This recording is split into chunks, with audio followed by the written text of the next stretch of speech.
At 10,000 feet above the grey chop of the North Sea, the bomber stream stretched eastward in glittering formation. Dozens of flying fortresses, B-17s from the 91st and 92nd bomb groups, drummed through thin sunlight that flashed across their wings like cold fire. Their engines beat a steady rhythm, 4 per aircraft, 2,000 revolutions a minute, 1,000 pistons hammering toward occupied Europe. The air inside the cockpits was dry and electric, full of the hiss of oxygen masks and the endless chatter of the radio. Red leader, tighten up. Number 3, drifting high. Roger. Red 2.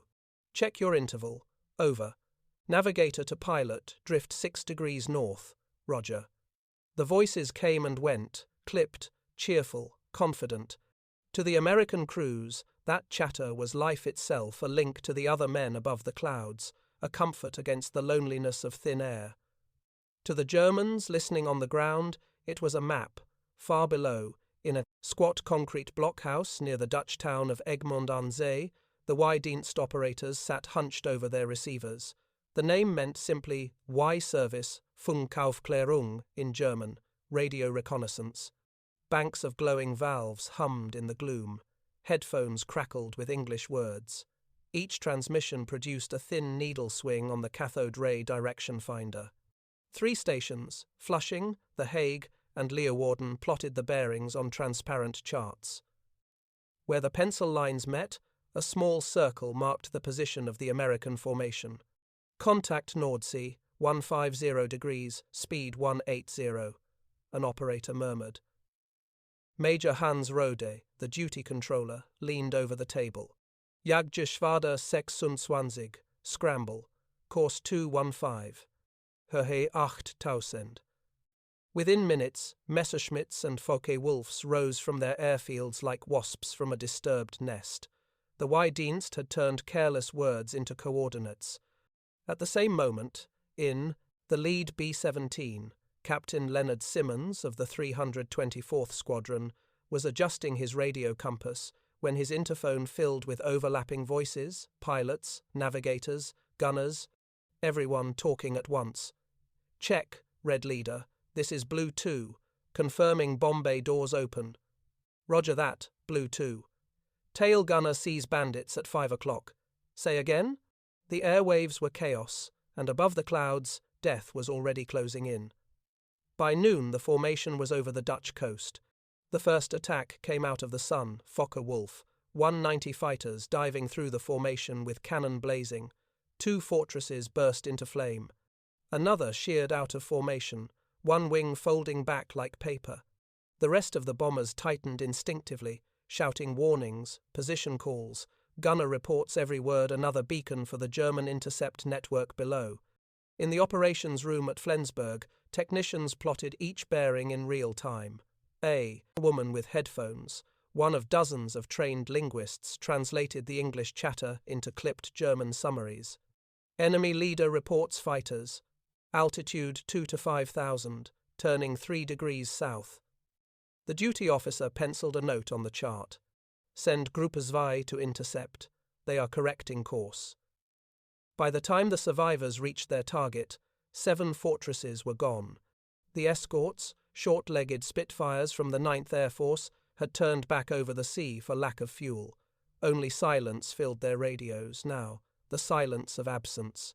Back in England, when the crews debriefed at Bassingbourn, the intelligence officers noticed a pattern. German fighters were appearing too quickly, too precisely. They knew altitudes, headings, even timing of bomb releases. Something more than radar was guiding them. In early April, the 8th Air Force's signals section under Colonel Harold Slater began to investigate. They recorded the chatter of entire missions and compared it to the timing of German intercepts. The correlation was exact. When the bombers crossed the Dutch coast, their first radio bursts matched the first German fighter vectors. Every Roger, every check-in Red Leader was being heard, measured, and used. To confirm the suspicion, British Y-service stations at Cheadle and Beaumanoir listened to the German frequencies. They intercepted Y-Dienst traffic precise reports, all in German Morse, giving bearings derived from American radio transmissions. The Luftwaffe wasn't guessing, it was triangulating. The findings were presented to General Ira Eaker, commanding the 8th Air Force, on a cold morning in late April.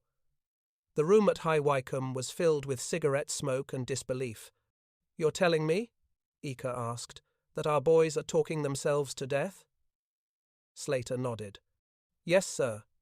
Every transmission gives them a fix within 5 kilometers. They don't need radar if we keep telling them where we are."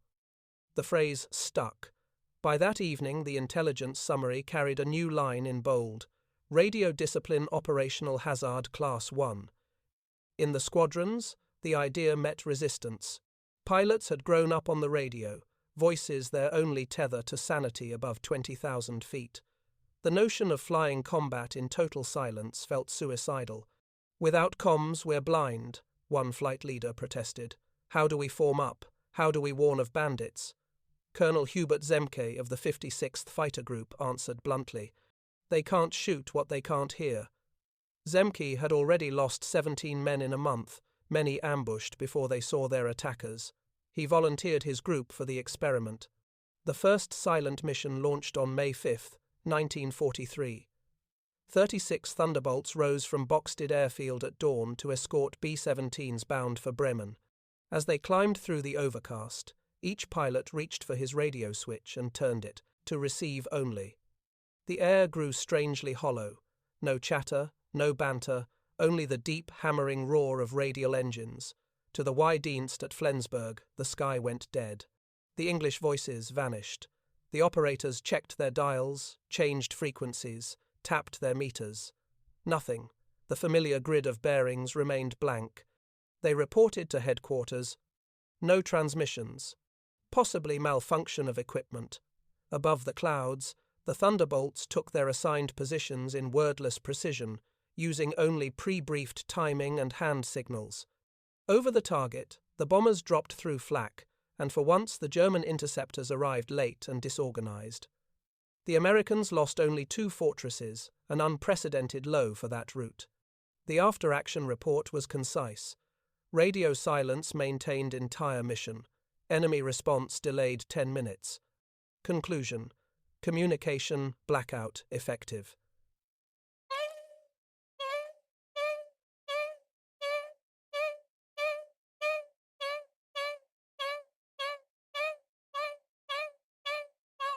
Received the same directive, Radio Discipline Order No. 12. It read simply, "Transmissions are prohibited except for combat emergencies. Violation endangers all." From that day, the air over Europe began to change. The chatter faded, replaced by a new kind of communication movement, timing, the glint of wings in sunlight. German intercept operators complained their receivers were haunted by ghosts that no longer spoke. The Y-Dienst's bearings grew erratic, its charts empty. The American formations still came, but they came wrapped in silence. For the men in the cockpits, it felt unnatural at first.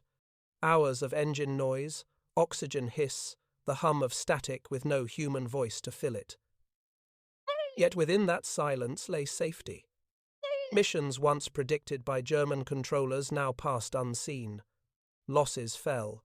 By late spring of 1943, the Americans had discovered an invisible shield not of metal or armor, but of absence.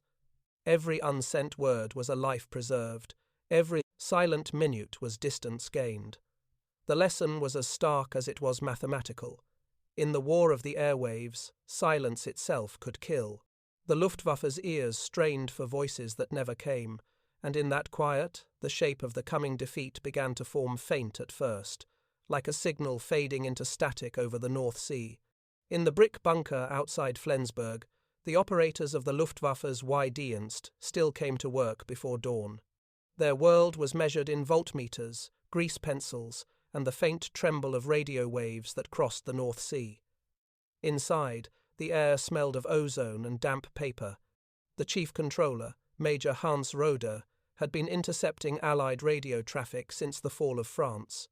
He had learned the rhythm of the enemy voices, their slang, their nervous laughter, the way young American pilots filled the silence with chatter to hide fear.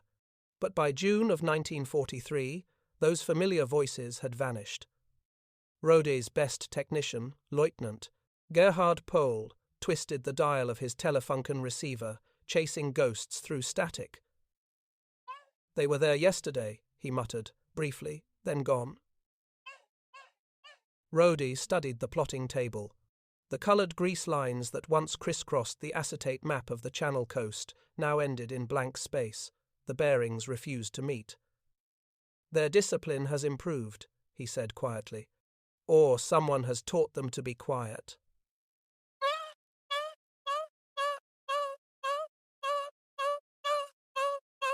In Berlin, the High Command demanded explanations. Reports from Holland, Belgium, and Denmark all said the same thing. American radio traffic had decreased by more than 90%.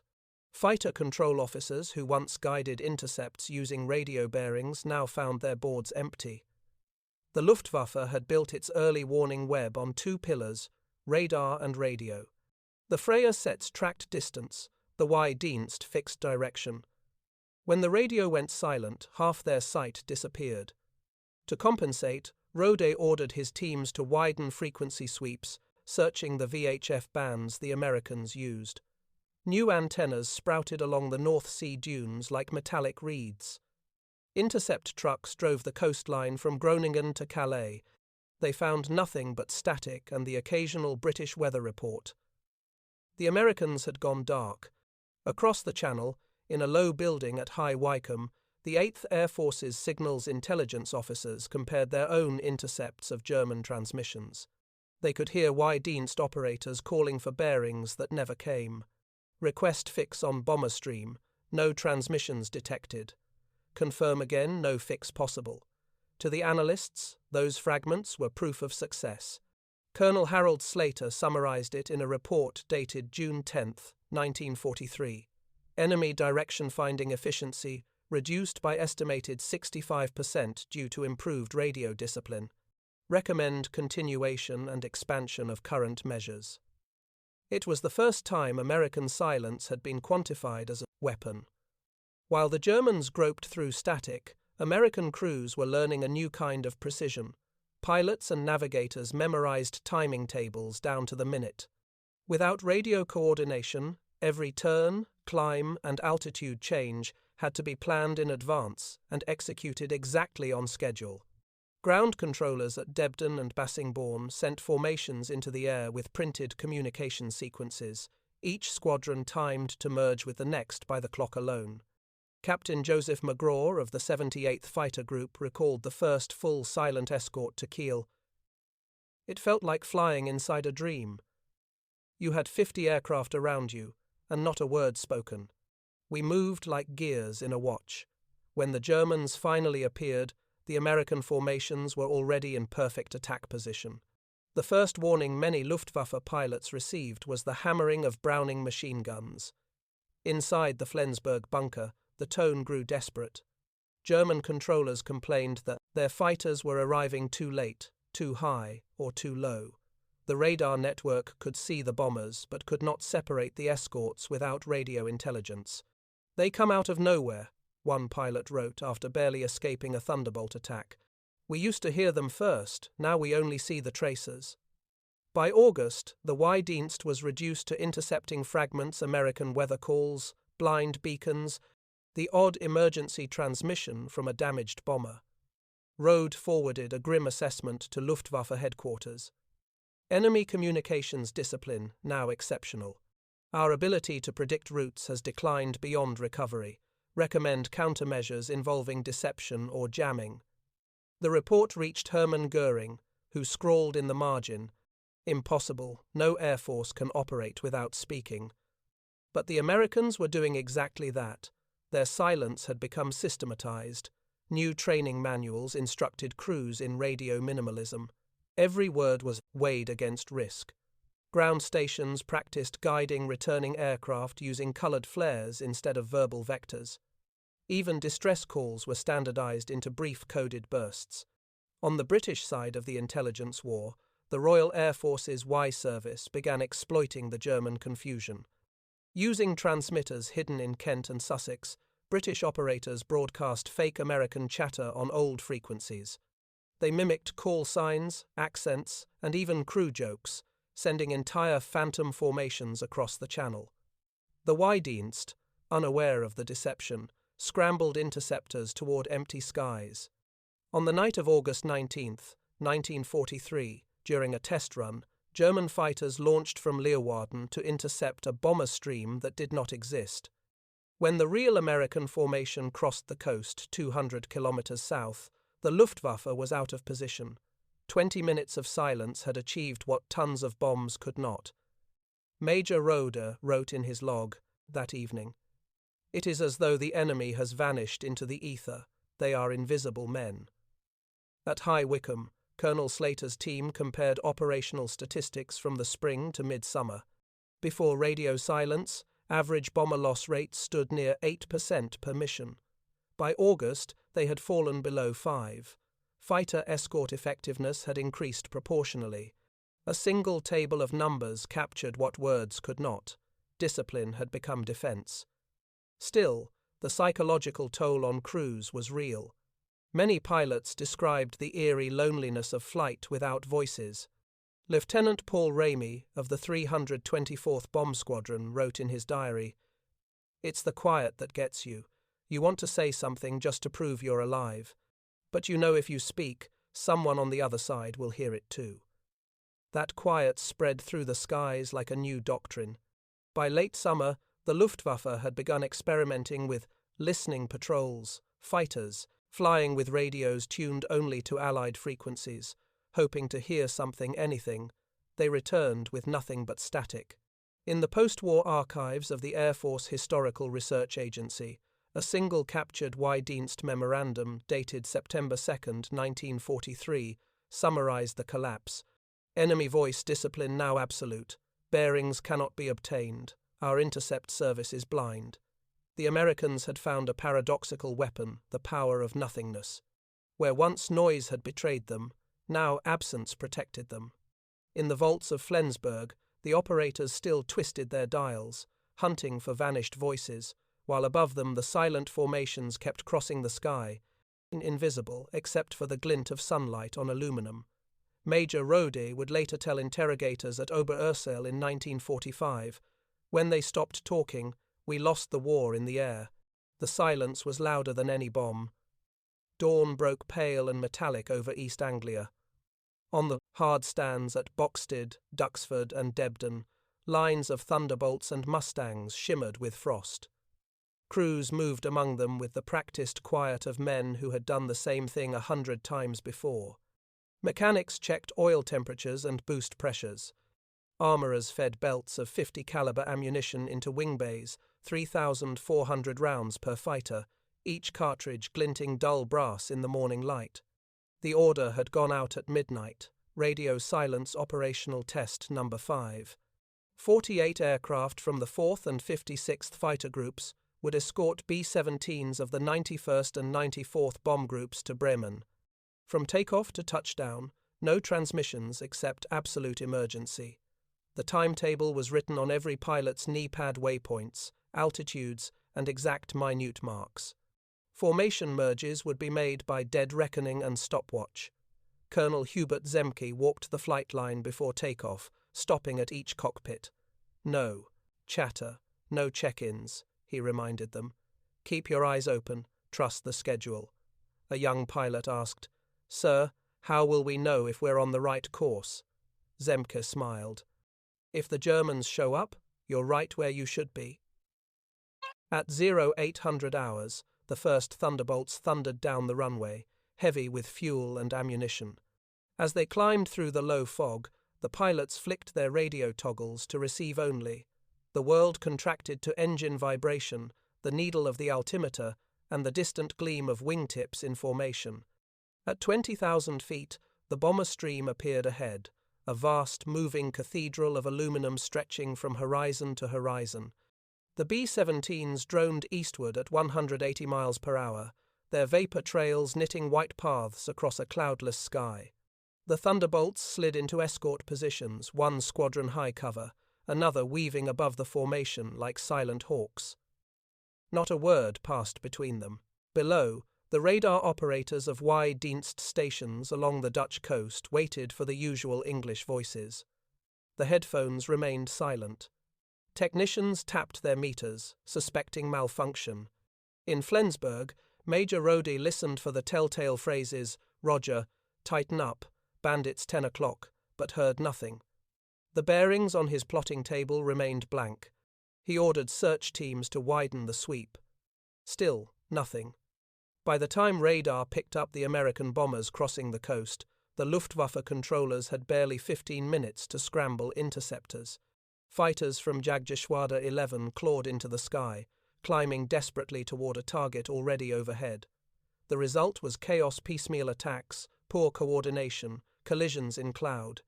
In the 8th Air Force operations room at High Wycombe, intelligence officers watched the mission plots with disbelief.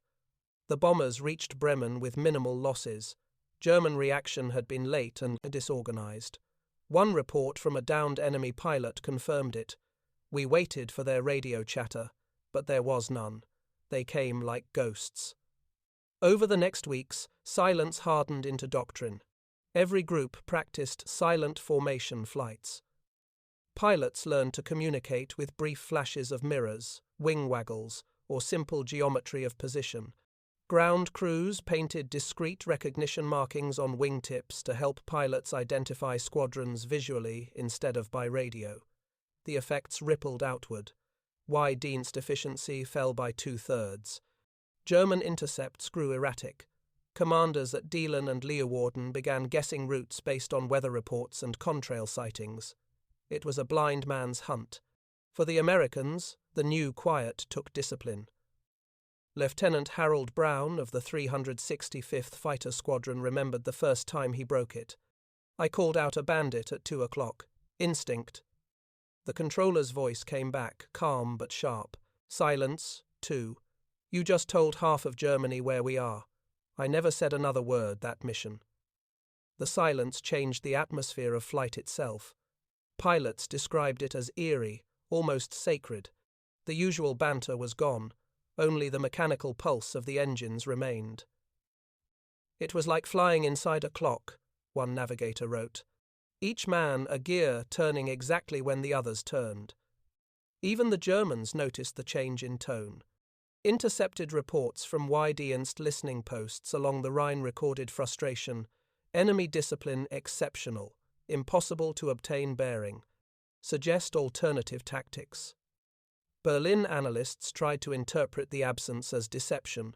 Surely the Americans must be planning something larger. They were right. Behind the quiet skies, Allied intelligence was preparing to weaponize silence itself. The Royal Air Force's counterintelligence branch, working with the American Signal Corps, established ghost stations along the southern English coast.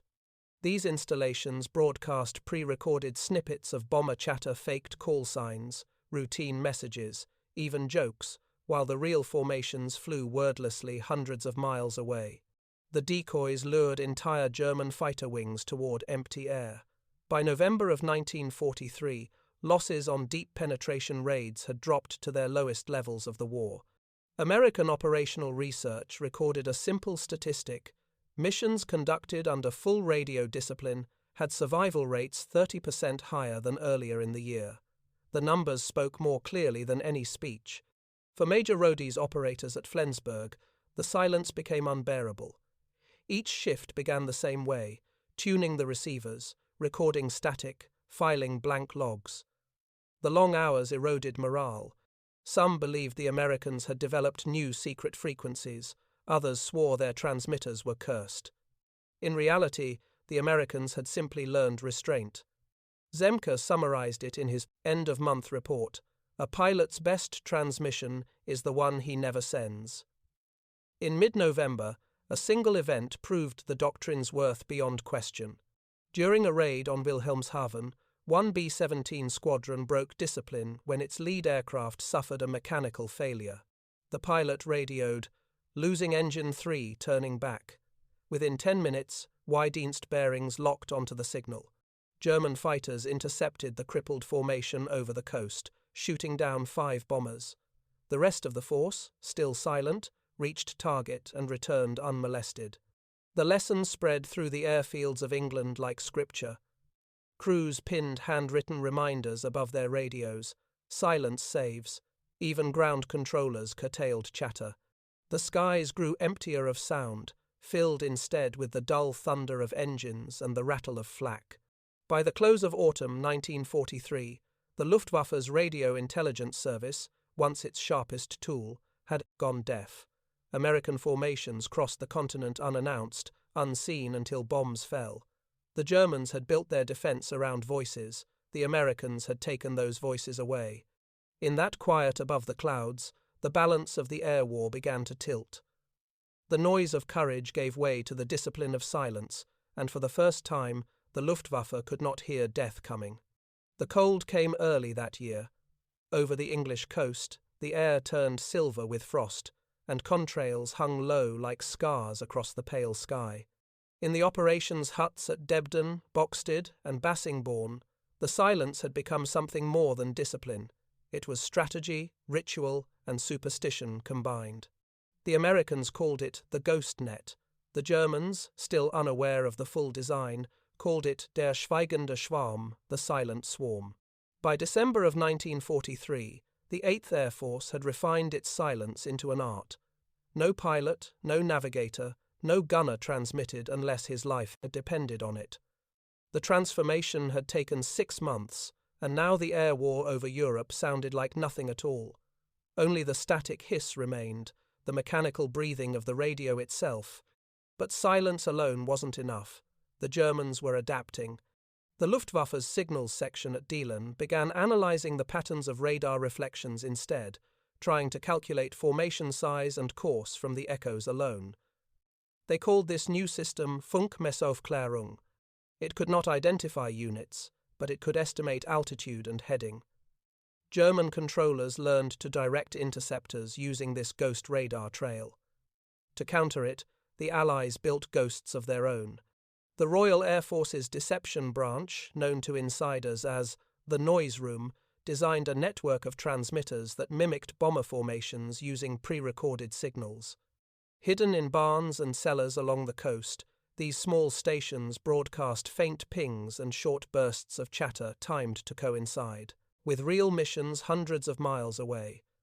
The Germans would track the decoys and launch interceptors toward empty skies. The Americans called the plan Operation Shell Game. On the morning of December 12, 1943, the system was tested for the first time. The real bomber stream 360 fortresses bound for Kiel took off in silence. Meanwhile, the GhostNet activated 27 transmitters across Kent and East Anglia, simulating another raid heading for Bremen. The deception was perfect. The Luftwaffe scrambled 80 fighters north, leaving the real American formation virtually unopposed. Only 2 bombers were lost. In Flensburg, Major Rode slammed his logbook shut. "We are chasing shadows," he told his deputy. "They feed us ghosts, and we follow like fools." That night, his report to Berlin admitted defeat. Enemy signals discipline and electronic deception have rendered direction finding ineffective. Recommend discontinuation of routine Y-Dienst operations during daylight raids. It was the bureaucratic way of saying they had gone deaf. Yet even as the Germans faltered, the silence weighed on the Americans. Pilots missed the old voices. The cockpit had become a confessional of one, the hum of the engine the only companion. Some crews began carrying small photographs taped to their instruments, faces to speak to in the quiet. The discipline saved them, but it isolated them too. Lieutenant Robert Weller of the 56th Fighter Group described it later. "You start to hear your own breathing. You count the engine strokes.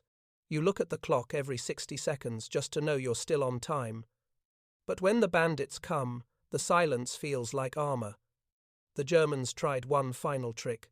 They began broadcasting fake distress calls in perfect American English, "Mayday, engine out," or "Bandits 3 o'clock, need cover." The idea was to lure the Americans into breaking silence, revealing their positions. But the experiment failed. The 8th Air Force had trained its men too well. Nobody answered. The ghosts called into the void and were met with nothing. By January of 1944, the Luftwaffe's Y-Dienst had been reassigned to intercept Soviet signals on the Eastern Front. The Western network, once the pride of German radio intelligence, now served mostly as a listening post for weather and propaganda broadcasts. Flensburg's bunker, once buzzing with English voices, sat in dim silence, broken only by the ticking of the wall clock and the static whisper of empty airwaves.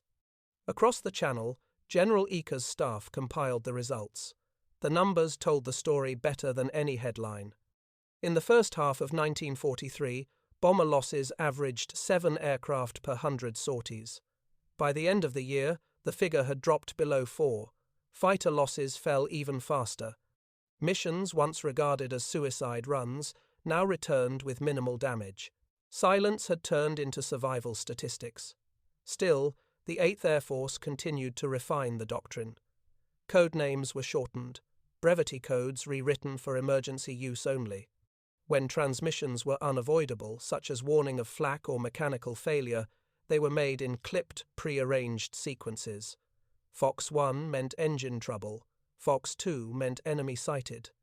A full sentence was a rarity, a paragraph unthinkable. On the German side, intercept operators began referring to their own reports as silence maps. Each mission was plotted not by sound, but by absence. The charts were empty fields of paper with only a few faint pencil marks, fleeting fragments of transmission that led nowhere. After the war, one of those charts would surface in the archives at Freiburg, annotated in red pencil. No voices since May. Impossible to locate. That winter, the skies above Europe had become the quietest battlefield in history. The thunder of engines and the crack of flak still filled the air, but the human voice, the thing that once bound squadrons together, was gone. The Germans had built their defense around hearing. The Americans had learned to fight by listening to nothing. In the end, silence became not just a tactic, but a metaphor for the new kind of war. Invisible, mathematical, and relentless. Every unspoken word was a cipher, every minute of quiet, a calculation. And above the frozen North Sea, where it had all begun, the radio waves still carried echoes that no one could hear, ghosts of voices swallowed by their own triumph. The Y-Dienst, once feared as the all-seeing ear of the Reich, was dismantled in the spring of 1944. Its last entry, found in the Flensburg War Diary, reads simply, "Enemy speaks no more." By the first weeks of 1944, the silence had become second nature. Crews no longer needed reminding to keep their microphones off. The radios were security blankets, not lifelines. What had begun as a desperate experiment had evolved into doctrine codified, measured, perfected, and now, with control of the ether, the Americans decided to use it not merely as a shield, but as a weapon. The concept emerged from a briefing at High Wycombe in January. Intelligence officers from the 8th Air Force and Royal Air Force Bomber Command gathered around a long table strewn with reconnaissance photos and captured German reports. Colonel Harold Slater, the quiet architect of the radio discipline campaign, pointed to a chart showing Luftwaffe interceptor strength. "They know when we're coming," he said, tapping the earlier data, "but they don't know where anymore. Let's make that uncertainty lethal." The proposal was simple but audacious. Bait the Luftwaffe with radio chatter, false, deliberate, and carefully timed, and lead them into an ambush by silent American fighters. It would be the first offensive use of silence in aerial warfare. They called it Operation Velvet. On the morning of February 3, 1944, 36 P-47 Thunderbolts from the 56th Fighter Group took off from Boxted, bound for the Dutch coast. Their radios were sealed under wax. Every pilot had signed a silence oath. At the same hour, an RAF decoy unit at Manston began transmitting on American frequencies. The operators were all trained linguists, many of them Americans loaned from stateside radio schools. They spoke in relaxed, unhurried tones, imitating the casual chatter of an escort flight. Red leader to blue 2, tighten up, altitude 2 to 5,000. Roger, Blue 2, see any bandits? Negative, just clouds. We'll cross the coast in 2 minutes. The Y-Dienst operators at Flensburg snapped to attention. Bearings lit up their boards again for the first time in months. Within minutes, Jagdgeschwader 26 was scrambled from Dielen, climbing toward what they believed was a bomber stream bound for Emden. But above, the North Sea, waiting unseen at 31,000 feet, were Zemke's silent thunderbolts. The Germans never saw them coming. At 0940, radar at Leeuwarden reported multiple contacts closing from the west. The interceptors dove through patchy cloud and found nothing, no bombers, no chatter, no targets. Then the sky erupted. The first pair of German Fokker-Wulfs disintegrated under a wall of 50 caliber fire. Another rolled into a dive, flames trailing from its engine. The thunderbolts fell upon the scattered formation with surgical precision, descending from altitude in silence, guns flashing, then climbing back into cloud before the Germans could recover. Survivors later described the attack as being hit by invisible machines. In 10 minutes of combat, the Americans shot down 16 aircraft for no losses. When the Luftwaffe controllers tried to call their fighters back to base, many found their radio channels jammed by the same decoy station that had lured them out. The Y-Dienst had been turned against itself. At High Wycombe that afternoon, Slater's team received the first field reports. The trap had worked perfectly. The Germans had reacted exactly as predicted, drawn by familiar voices into an ambush built on silence. The next day's official summary carried a single sentence: radio discipline now employed offensively with decisive effect. In Berlin, the news caused shock. General Adolf Galland demanded to know how the Americans had anticipated his formations. His signals officers could offer no explanation except one: they are silent, but they hear everything. Over the next weeks, similar traps were sprung along the Channel coast. Decoy chatter from RAF stations drew interceptors into empty air, while silent Thunderbolts and Mustangs waited above in the thin blue cold. Losses mounted. Within a month, the Luftwaffe began refusing to respond to English-language radio calls altogether, fearing deception. The silence had infected both sides. For the men who flew those missions, the stillness remained both blessing and curse. Lieutenant Harold Brown later wrote, "You could see tracers crossing in perfect geometry. You could smell the cordite in the mask. But you couldn't hear a word. Not even a curse. It was like watching death underwater." In Flensburg, the Y-Dienst logbooks grew increasingly desperate. Entries for February and March recorded long hours of silence broken only by fragments of false messages. One line, written in pencil by an unknown clerk, summed up their bewilderment. The enemy speaks in lies, or not at all. By spring, the 8th Air Force had achieved something no other air arm had managed before a battlefield where the absence of sound dictated victory. The Luftwaffe, blinded and deceived, could no longer coordinate mass attacks. What had begun as radio discipline to save lives had evolved into psychological warfare that eroded the enemy's faith in his own instruments. When the after-action report for Operation Velvet was filed, Colonel Slater added a handwritten note at the bottom. "The Germans taught us to fear the sound of their engines. We taught them to fear the sound of nothing." As the winter of 1944 faded, the skies over Europe entered a new phase of the war, one where silence was no longer just protection, but prophecy.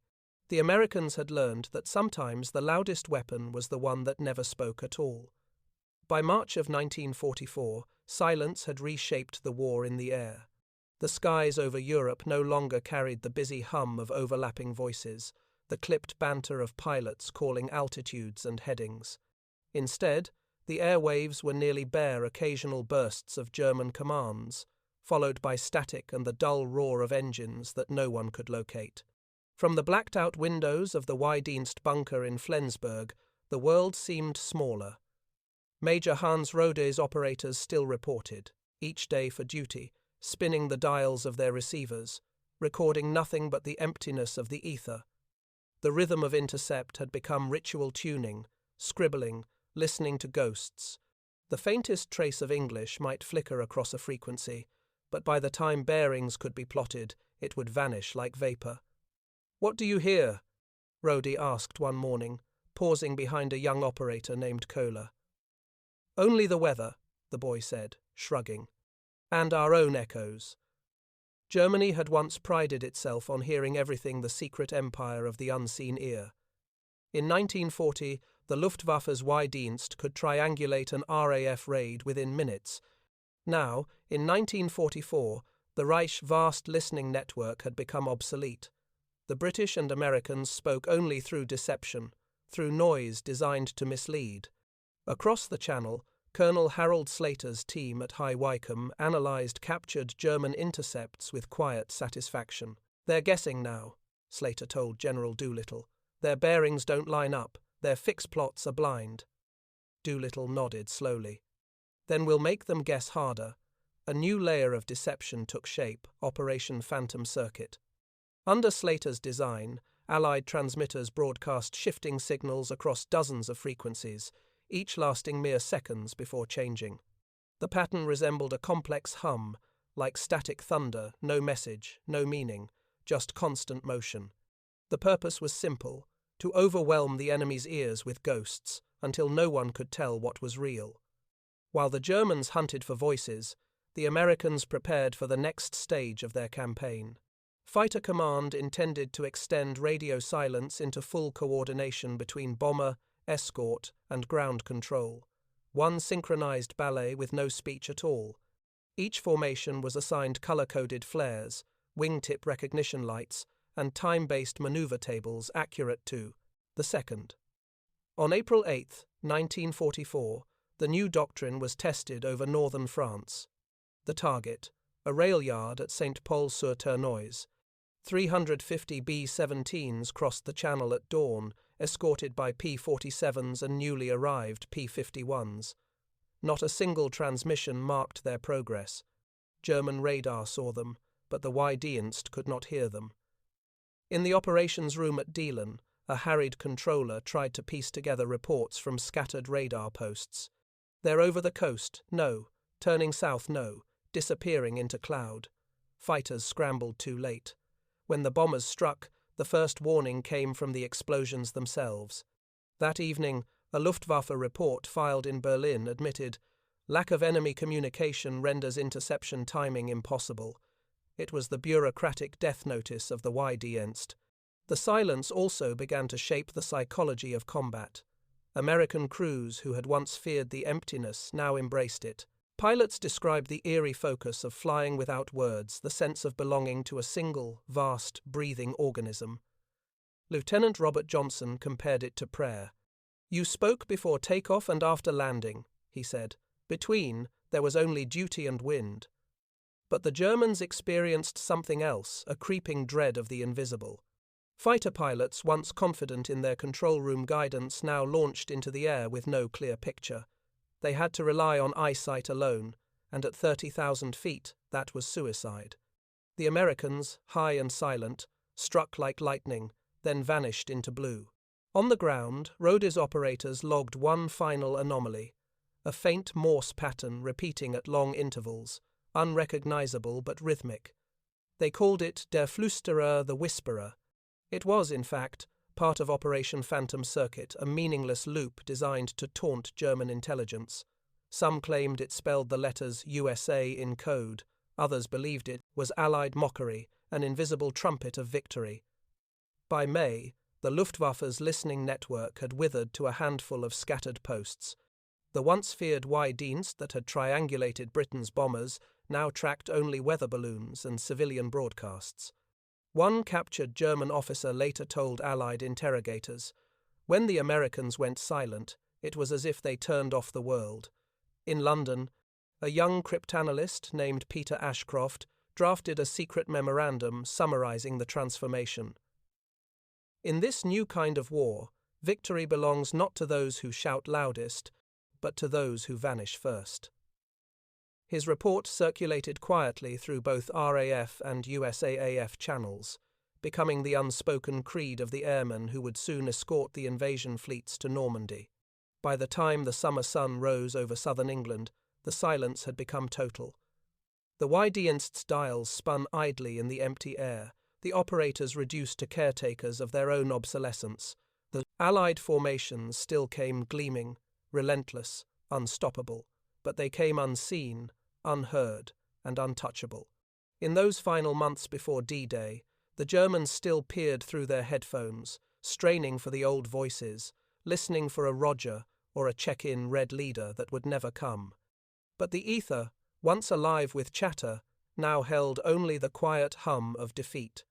And somewhere high above the grey channel, another bomber stream crossed the coast, thousands of engines roaring in perfect silence, the sound of a new kind of war. June 6, 1944. Dawn crawled pale and uncertain across the channel, its light broken by low, ragged cloud and the silhouettes of the greatest armada the world had ever seen. Beneath that grey horizon, thousands of ships advanced toward Normandy, and above them, far above them, roared the shield of silence. P-47s, P-51s, and P-38s sweeping in endless circuits. The skies over the beaches were alive with motion yet utterly mute. For months the Americans had practiced for this morning. The doctrine of wordless coordination perfected through the winter's ghost net and velvet operations was now applied on a scale no one had imagined possible. Every fighter, every bomber, every reconnaissance aircraft in the Allied inventory moved according to a timetable carved down to the minute. There would be no radio commands, no improvisation, and no chatter. Every voice silenced meant one less clue for the Luftwaffe. From his command trailer at High Wycombe, Colonel Harold Slater watched the board lights flicker as units checked in through coded teleprinter bursts. No spoken transmissions were permitted. "This is the test," he said to his staff, half to himself. "If the system holds, the Luftwaffe will never know what hit them." Across the channel, the German controllers were already awake. In the darkened rooms of the Y-Dienst posts along the Dutch and French coasts, operators leaned toward their receivers, hearing the hiss of the sea in their headphones. For weeks, they had been warned to expect a major Allied offensive, yet the frequencies remained silent at 5:30 a.m. Radar at Cayenne picked up the first echoes, a dense smear of returns, countless aircraft forming a great moving storm. Controllers barked orders, telephones rang, typewriters clattered. "Where are their transmissions?" shouted Major Hans Rode from Flensburg, now temporarily assigned to coordinate signals intelligence for the Normandy sector. His subordinates had nothing. "They're not talking, Herr Major," one operator said. "Not one of them." The first German fighters scrambled from airfields near Évreux and Beaumont-le-Roger, but the sky above Normandy was already filled with thunder. Layers of thunderbolts and Mustangs stacked from sea level to 30,000 feet formed what pilots later called the Silent Wall. The Luftwaffe, pilots who broke through, found themselves ambushed by an enemy that seemed omnipresent, invisible, and deadly. Captain Walker Bud Mahurin of the 56th Fighter Group led one of the high-cover formations that morning. In his after-action report, written in pencil hours later, he described it simply: "You couldn't tell who was in command because nobody spoke. You just watched the sky and moved when the next man moved. We were all one thing, like muscles on the same body." To the men on the beaches below, the air war sounded like continuous thunder, but in the ether, there was nothing. The Luftwaffe's intercept operators heard only static. "It was as if the air had gone deaf," one of them later told Allied interrogators. "We could see the smoke of battle, but the frequencies were empty." The absence drove German command into confusion. The Luftwaffe's defensive system had always depended on a conversation between its ears, the Y-Dienst, and its claws, the Jagdgeschwader. When one half went mute, the other went blind. Fightergruppen launched piecemeal, receiving contradictory orders from separate sectors. By the time they reached the battle area, fuel was low and the sky was already crawling with Allied patrols. Above Caen, a group of 12 Focke-Wulf 190s rose through the broken cloud and flew straight into a trap. 30 P-51s from the 352nd Fighter Group descended on them in perfect formation. No warning, no words, no mercy. In less than 2 minutes, 9 German aircraft were burning on the ground. The few survivors who bailed out later told interrogators that they had been ambushed by machines without voices. Meanwhile, the operators at Flensburg clung to their routines. Hour after hour they scanned, hoping for even a fragment of chatter. At 11 a.m., one receiver picked up faint speech, 2 words, indistinct, on a known American frequency. The staff crowded around as the signal repeated. Fox 1. Fox 1. Then silence again. It was an emergency code for engine failure, but no location, no follow-up. The Germans tried to triangulate but could not fix a bearing before the signal faded into the background roar of battle. In the afternoon, as paratroopers fought through the hedgerows and German command lines disintegrated, the Y-Dienst transmitted its final operational summary to Berlin. Enemy communications silent. Cannot provide tactical information. Recommend reliance on radar only. Within 24 hours, the entire intercept service along the Western Front was effectively paralyzed. Back in England, the victory was measured not in glory but in numbers. Slater's analysts compared loss rates from D-Day to previous major operations. In a single day of continuous combat, Allied air losses were less than 1% of sorties, an astonishing figure given the scale of the battle. The Luftwaffe, by contrast, lost more than half its available fighters in northern France. For the Americans, the lesson was clear. Silence had matured from a tactic into a doctrine of total control. Ground commanders began adopting similar methods, replacing open radio orders with pre-arranged signal codes and colored smoke. The philosophy spread through every branch of the Allied machine. To win a modern war, one must learn when not to speak. In Flensburg, Major Roeder wrote one last entry in his personal notebook before evacuating the bunker. "They have stolen the air from us," he wrote. "We built our empire on sound, and now the sky is silent." When interrogated 2 years later at Oberursel, he repeated the phrase word for word. For the pilots who lived that silence, the memory endured differently. Lieutenant Harold Brown remembered the eerie calm after the battle. "We landed in England at dusk. The radio stayed off the whole way back. Nobody said a thing, even when we taxied in. You could still hear the engines ticking down, but it was like we were afraid to break the spell. Historians would later call it the day the radios died." Yet that death was not a loss, it was transformation. The airwaves, once filled with chatter and bravado, had become weapons of deception and concealment. The pilots who once shouted Roger and check-in red leader now flew through a world defined by restraint, where survival depended not on how fast one could speak, but how long one could remain unheard. By the end of that summer, the Luftwaffe no longer controlled the skies above Europe. Its once proud network of listeners and plotters, the Y-Dienst, was dismantled, its operators reassigned or captured. The silence they had feared now stretched from the beaches of Normandy to the borders of the Reich. In the ruins of Flensburg, weeks before the war's end, Allied investigators found one of Roeder's receivers still humming faintly. The dial was tuned to a dead American frequency. Inside the headphones, there was only static, a ghostly whisper that seemed almost like breath. It was, perhaps, the echo of all the words that had once filled the air, now buried beneath the weight of victory's silence. And so it ended the age of voices.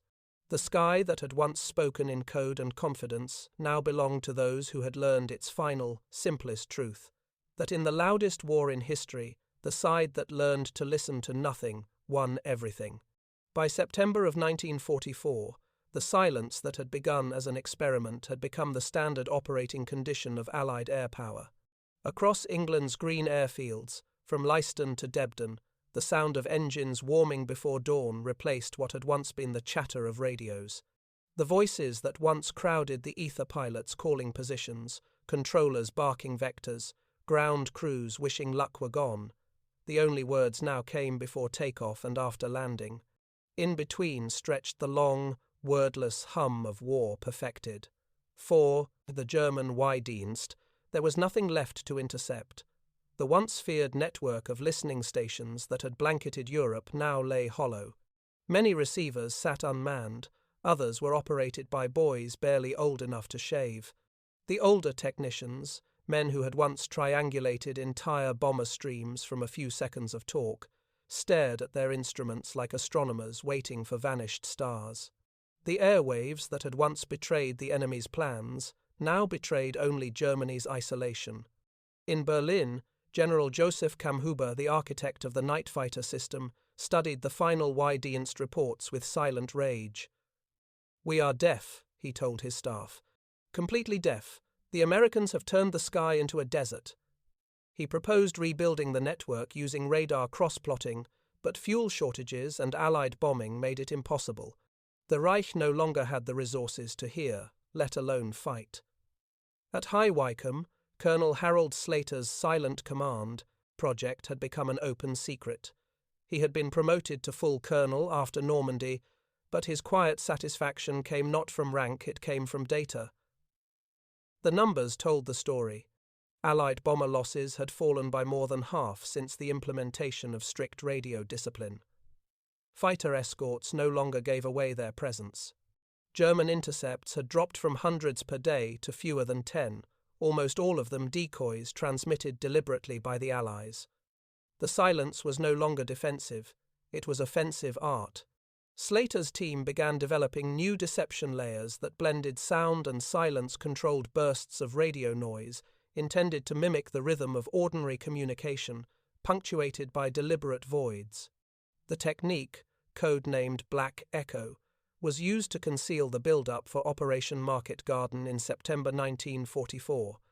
On the morning of September 17th, as the airborne armadas lifted off from English fields, their radios emitted only brief, encrypted tone bursts that resembled interference. German intercept officers near Utrecht dismissed them as atmospheric distortion. By the time they realized what was happening, hundreds of troop gliders descending silently across the Dutch countryside, the Allied paratroopers were already on the ground.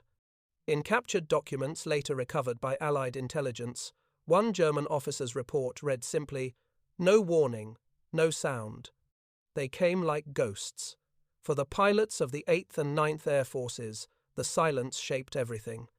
It created a peculiar kind of intimacy, a wordless trust between men flying in formation, separated by yards, and yet bound by instinct."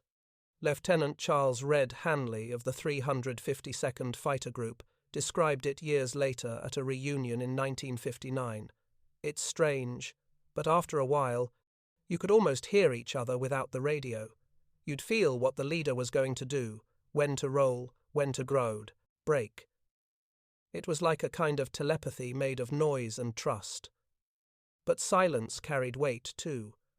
For the new pilots arriving from the States, the discipline was unnerving. They had been trained in chatter standard calls, formal responses, constant updates. Many found the emptiness of the sky unbearable. One rookie, Second Lieutenant James Kirkland, wrote home after his first mission over Germany. "It feels like being locked inside a thunderstorm. You can see your friends, but you can't hear them. You start to think too much. Every time a shadow moves across your wing, you wonder if you're the only one left." By late 1944, silence had become a weapon of morale as much as of tactics. The Luftwaffe's surviving pilots began reporting psychological fatigue, describing the dead sky as terrifying.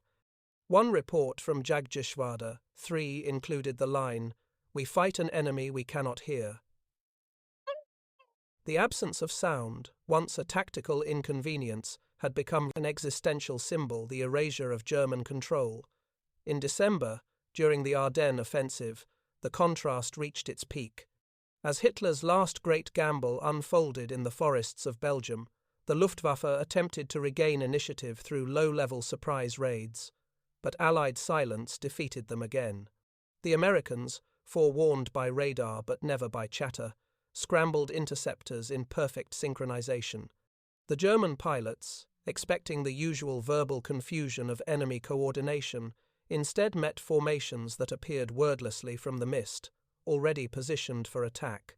The war diary of Jagdgeschwader 26 recorded one entry on December 24th. Enemy aircraft coordinated without communication. no transmissions heard on any frequency. Impossible to predict movements. Their silence is more frightening than their numbers. By then, silence itself had become a rumor among the German rank and file. Soldiers at the front whispered about the quiet planes, American fighters that struck without warning, their approach heralded only by a flicker of sunlight on wings. Even anti-aircraft gunners began to speak of hearing phantom sounds, the imagined murmur of engines long before real aircraft appeared. The psychological warfare of silence had reached full maturity. Meanwhile, Slater was summoned to brief General Eisenhower at SHAEF headquarters. The Supreme Commander listened to the colonel's summary in thoughtful silence, then asked a single question. "What happens after the war?" Slater hesitated. "Sir, I imagine the world will start talking again."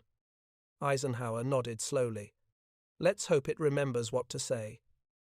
In the months that followed, the silence persisted until there was nothing left for it to hide. The Luftwaffe collapsed entirely. Its pilots, starved of fuel and direction, abandoned their machines on cracked runways. The once mighty Y-Dienst network was overrun by advancing Allied troops.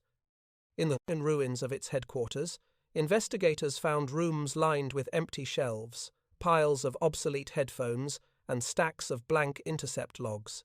The final entry, dated March 1945, read, "Enemy frequencies remain inactive. End of watch."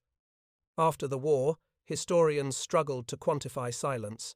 They could count aircraft, bullets, and casualties, but not the absence of words. And yet, every veteran who had flown those missions understood its meaning. Silence had become the language of precision, of discipline, of overwhelming control. It had turned the sky from a place of chaos into a machine of order, a quiet engine grinding the Luftwaffe to dust. When peace returned, radios came alive again, civilian frequencies filled with laughter, music, and commercial broadcast. But for the men who had fought the wordless war, every transmission carried an echo of the void. The silence had taught them something no doctrine could ever write down, that in the end, mastery was not in the noise of command, but in the calm that follows when everything is known and nothing needs to be said. The era of talk had ended in victory's hush, and from that hush, a new age of air power was born.